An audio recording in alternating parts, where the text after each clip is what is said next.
তো খালিদ ভাই, আপনাকে আমার একটা কোশ্চেনের আজকে ইচ্ছা ছিল খুব। জি, করেন করেন করেন করেন। যে আপনারা তো সবসময় আমাদেরকে জিজ্ঞেস করেন আমাদের জি ইনকাম জি। সোর্স, যে আমি একটু ঠিকানা সম্পর্কে একটু জানতে চাচ্ছিলাম আজকে। কি জানতে চাচ্ছেন বলেন। ঠিকানার মালিক কে, বা কিভাবে, মানে অন্য জায়গাতেও ধরেন আমরা সালমান এফ রহমানের আগেরটা জানতাম, অথবা হুম নিউজ 24 এর মালিক হলো বসুন্ধরা, হুম অথবা মেঘনা গ্রুপের হুম 71 টিভি আছে, হুম আগামী সময় আসতেছে। হুম। আমাকে আজকে একজনে জিজ্ঞেস করতেছিল যে ঠিকানার কি অথবা কি, এটা একটু আচ্ছা, আমি বলি। জানলে তাহলে আমাদের ঠিকানা জন্য একটু আমি ভালো আমি হতো। বলি, ঠিকানা হচ্ছে নিউ ইয়র্ক থেকে বাইর হওয়া একটা সাপ্তাহিক পত্রিকা, যেটা 35 বছর এই বছর পার করলো। তো ঠিকানাতে হ্যাঁ, এটা একটা, মালিককে এটা একটু মালিক বলা হচ্ছে যাবে এম নাকি? শাহিন। ইনি কুলাউড়া আচ্ছা। থেকে নির্বাচিত 2বার সংসদ সদস্য। একবার বিএনপি থেকে, একবার হচ্ছে স্বতন্ত্র পদ থেকে, আরেকবার উনি নির্বাচন করেছিলেন সর্বশেষ এই। কিন্তু আমরা যে ঠিকানা ডিজিটালটা করতে চাচ্ছি, যে ডিজিটাল কন্টেন্টে, সেই ডিজিটাল কন্টেন্টের সাথে ঠিকানা যে পত্রিকা, সেই ঠিকানা পত্রিকার সেই অর্থে কোনো সম্পর্ক নাই। আচ্ছা আচ্ছা। সিস্টার কনসার্ন ভালো আপনারা না, বলতে আমি পারেন, ওই ওই সিস্টার লোক কনসার্ন আবার বলতে পারে। আমাকে কিন্তু বলতেছে যে কিন্তু আমি এটা আপনাকে কিন্তু আমি এটা আপনাকে আরেকটা জিনিস বলি।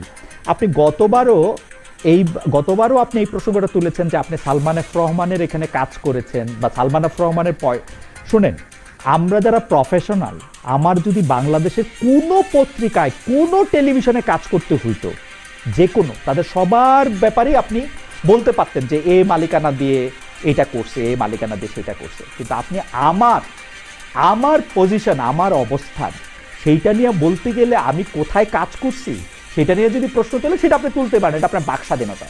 কিন্তু আমি আপনাকে বলি, আগের বারও আপনি এই কথা বলছিলেন যে আপনি তো বেক্সিমকো সালমান এফ রহমানের, শোনেন, সালমান এফ রহমানের প্রতিষ্ঠান, আমি এটা অন রেকর্ড বলতেছি, সালমান এফ না, রহমানের আমি এই কথা প্রতিষ্ঠানে বলি না, আমি আপনি বলি, কথাটা গতবার বলছেন, কথাটা আপনি একটু গতবার বলছেন, গতবার ডিস্টর্ট। বলছেন, আমি বলি, কথাটা এটা বলছি, আমি কথাটা বলি এটা বলছি আমি বলি যে আমি সালমান যদি এফ এই কথা রহমানের, বলি শোনেন শোনেন না না শোনেন না, শোনেন, সালমান এফ আপনি কথা রহমানের, ডিস্টর্টেড করেছেন। না, আপনি গতবার একই প্রসঙ্গে একই রকম ভাবে এই কথা বলেছেন, যে আমি আপনাকে একটা প্রশ্ন করতে চাই।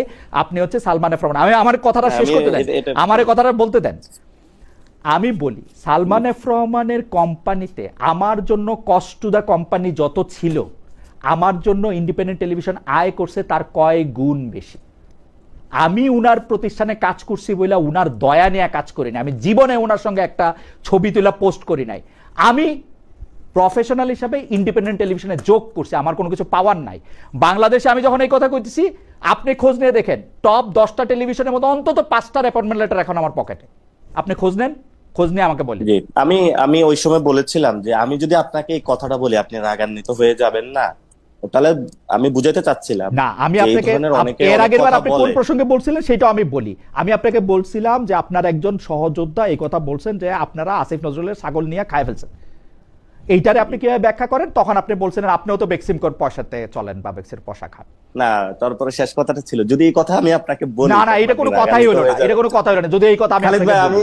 আমি এটা কেটে এইটা আমি কোনো আপনাকে কথাই হলো না পাঠাবো ভাই। আবার আজকে। এইসব কথার বাজ আমারে আমি দিয়েন না, আপনাকে কেটে এইসব কথার বাজ আমারে দিয়েন না। আমি কেমনে দিব? আপনি সবচেয়ে বাংলাদেশের সবচেয়ে বড় সাংবাদিক। না, সবচেয়ে বড় ছোটর কথা না ভাই, বড় ছোটর বহুত কিছু, মানে আপনাদের বড় ছোটর যে হিসাব, সেই হিসাবটা স্কেল, সেইটা আপনাদের কাছে ভাই। আমি ওই স্কেলের আপনার কাছে আমি যাইতে চাই না। হাওয়েভার, আমি আপনাকে যে একটু জামাতে ইসলামীর ব্যাপারে যেটা একটু জিজ্ঞেস করতে চাইছিলাম, সেটা হচ্ছে যে জি। আপনাদের উপরে হামলা বা আক্রমণ হওয়ার পরে জামাতের 60 বছর বয়সী সংসদ সদস্য 17 বছরের কিশোরীকে চাকরির প্রলোভন দিয়ে, এটা হচ্ছে মনিরা শারমিন, উনি স্ট্যাটাস দিয়েছেন এর পরপর, প্রলোভন দেখিয়ে যে কেলেঙ্কারি জন্ম দিয়েছেন, সেটাই জুলাই মাসেই ছিল। এই ঘটনা শুধু আলোচনাতেই ছিল না, বরং বিব্রতকর পরিস্থিতি ছিল। কিছু মানুষ দেখলাম যারা হামলার প্রতিবাদ না জানিয়ে এর মধ্যে ডিপ প্ল্যানের গন্ধ পাচ্ছে। এনসিপি রাজনীতি দাঁড়ালে কারো কারো অসুবিধা হবে, এটাই স্বাভাবিক। নিজেদের ব্যর্থতা অস্বীকার করে অন্যকে সন্দেহের চোখে দেখা এক রকমের অসুখ।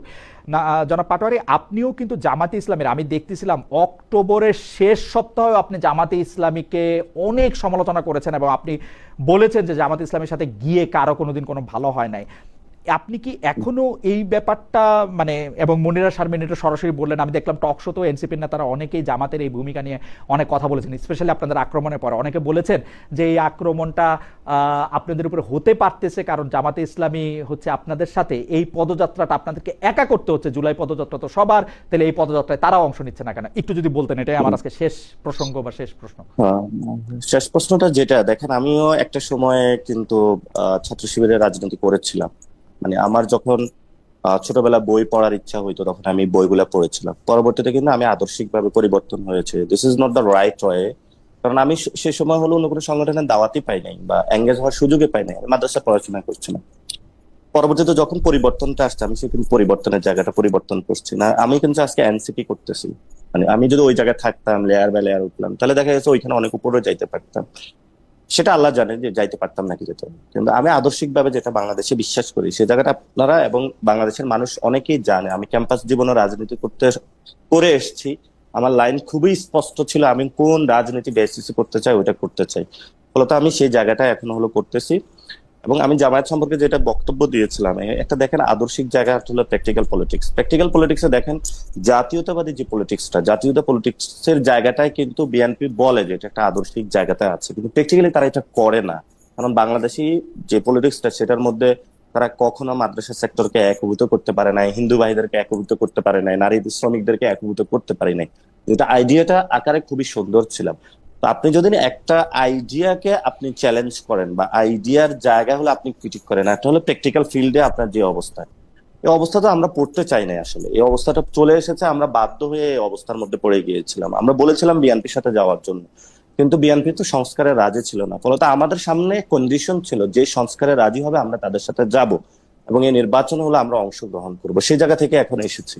আপনি যে প্রশ্নটা উত্থাপন করেছিলেন যে জামায়াত ইসলামের একজন সংসদ সদস্যের যে মোরাল টার্পিচিউডের যে জায়গাটা, মোরাল টার্পিচিউডের জায়গাটা, এটা জামায়াত ইসলামী ভালো উত্তর দিতে পারবে।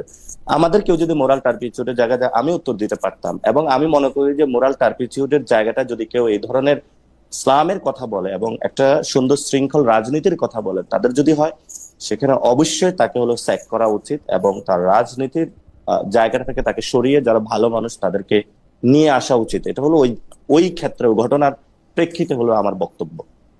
ওকে। আমরা দর্শকদের কাছে প্রশ্ন করেছিলাম এমপিওভুক্ত শিক্ষকদের স্থানীয় সরকার নির্বাচনে অংশ নেওয়ার সুযোগ বহাল রাখার দাবি তুলেছে জামাত ইসলামী।